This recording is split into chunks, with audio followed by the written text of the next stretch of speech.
team going back home? Well, I know a lot of people that go to school there. I think over half of my high school graduation class goes to Georgia.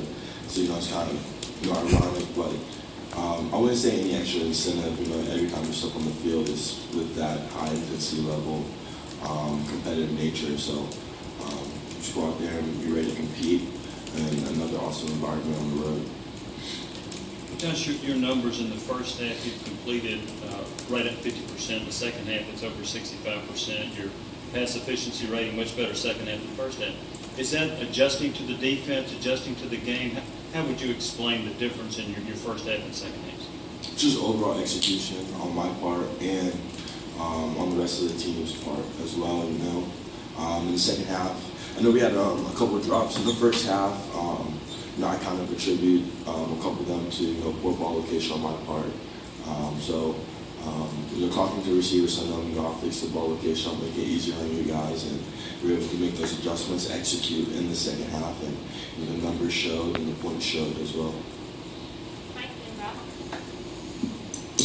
Josh, your performance Saturday was obviously pretty remarkable. You had a similar performance last year against Georgia. When we look at these numbers you're putting up, it's kind of crazy. Can you talk about the similarities between the Florida game and the Georgia game last year, and what's different going into this year's Georgia game than last year's? They were very similar games. It was eerily similar. I was talking to Jared in the fourth quarter when the game was kind of sealed, and it was like, how did this game feel to Georgia? It was like, it felt exactly the same. Just the way that the whole game evolved, where we were driving the ball, not finishing in the red zone, doing uncharacteristic things, not executing.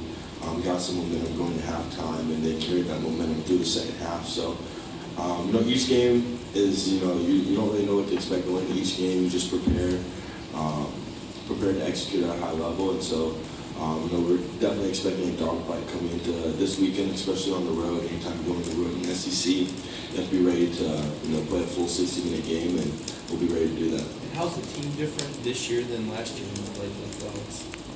There's similar. Obviously, they have different coaching staff, but they still have a lot of similar players. I know they lost a couple players on defense, but they still have definitely a high-level SEC caliber team. And they lost last week, but up until that point they were undefeated. So we'll be expecting to play a lot of high competition this weekend. Josh, your wideouts over on your right, especially Josh Malone, stepping up like everybody and kind of hoped that he would go back to the spring, and Jawan. And you've had a question or two about the downfield passing game. What do you attribute all the improvement to? Is it offensive line giving you some time? Is it those guys just developing? Saturday was the best we've seen. Just execution, guys expecting to make a play, confidence in their abilities. Just go out and competing. At the end of the day, when you're down or whatever, the competitive nature of guys really come out. And you're able to see a very competitive team that we want to win no matter what, and that's our mindset.